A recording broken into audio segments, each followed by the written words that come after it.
Aston Martin's 2026 car hasn't passed the crash test yet. So what does this mean for Aston Martin? Before we get into the video, please don't forget to subscribe to the channel and like the video. Now let's begin. Aston Martin has not yet sent any chassis to the FIA to be tested in the crash test. So technically, they haven't failed the tests, but because they haven't delivered a chassis in time, we can also say they haven't passed them either. So why is Aston Martin doing this? This situation has both positives and negatives. Let's start by understanding what Aston Martin is actually trying to do. As you know, the 2026 cars are entering a huge period of change. Both the power units and the chassis will be significantly different. So teams are facing the biggest technical shift they've seen in a long time. When we moved from 2013 to 2014, the chassis barely changed. The real issue was mainly about packaging the power unit.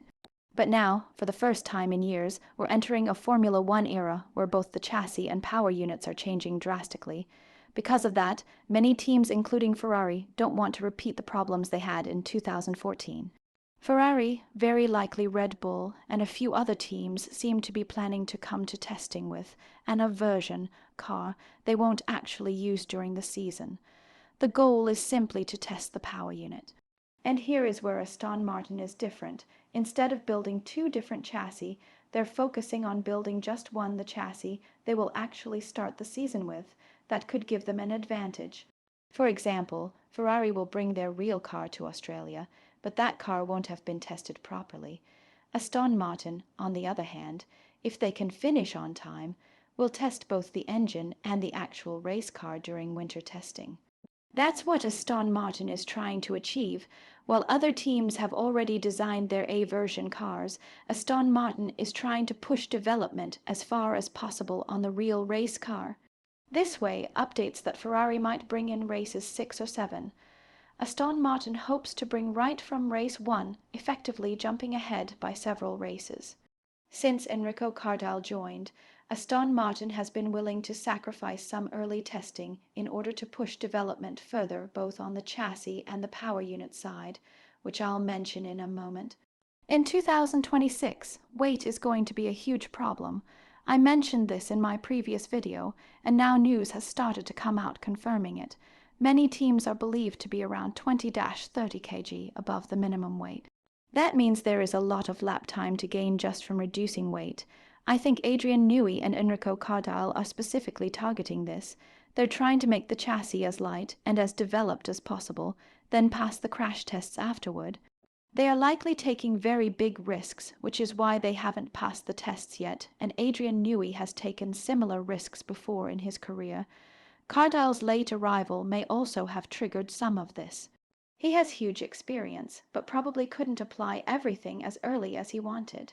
And since Aston Martin wants to start the season with a very ready package, development has been pushed as late as possible. So I think they've sacrificed the early tests for development. Aston Martin is not expected to be fully ready for the Barcelona tests. The same situation also exists on the power unit side. Alpine installed their engine onto the chassis in mid-December.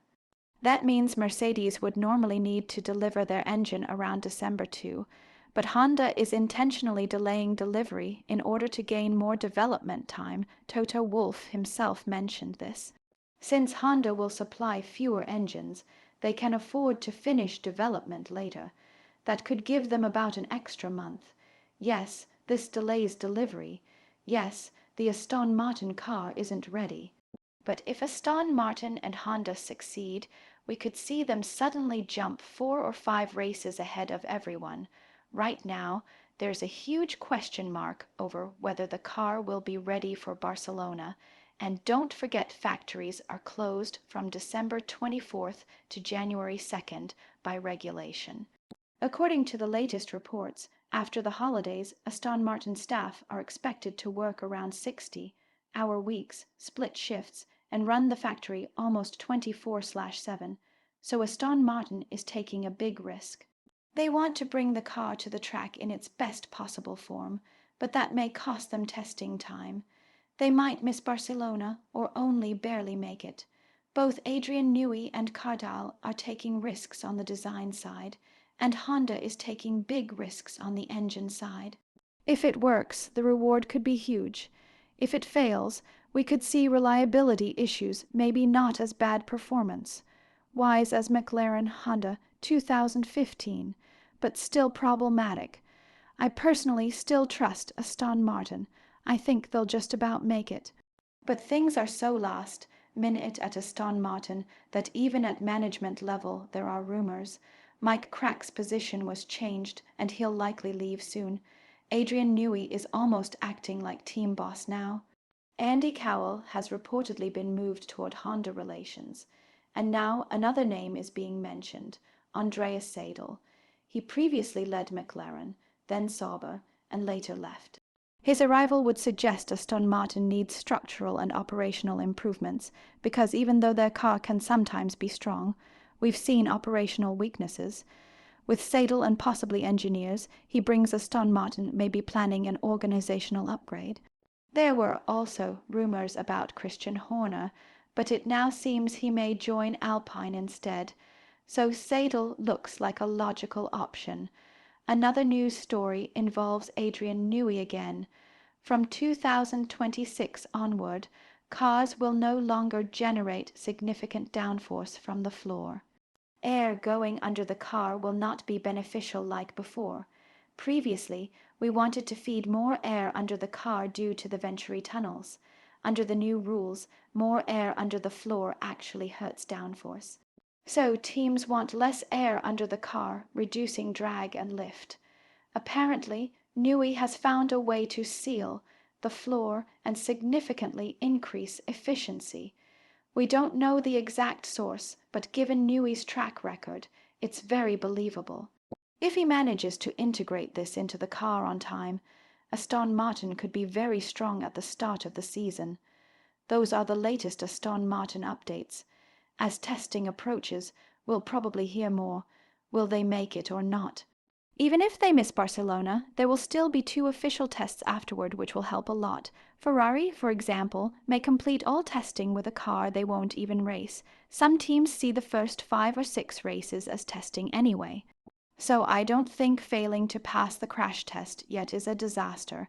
They just need to be ready in time, that's the key. I hope the video was enjoyable and informative. If you liked it, please don't forget to like and hype the video. See you in the next one. Goodbye.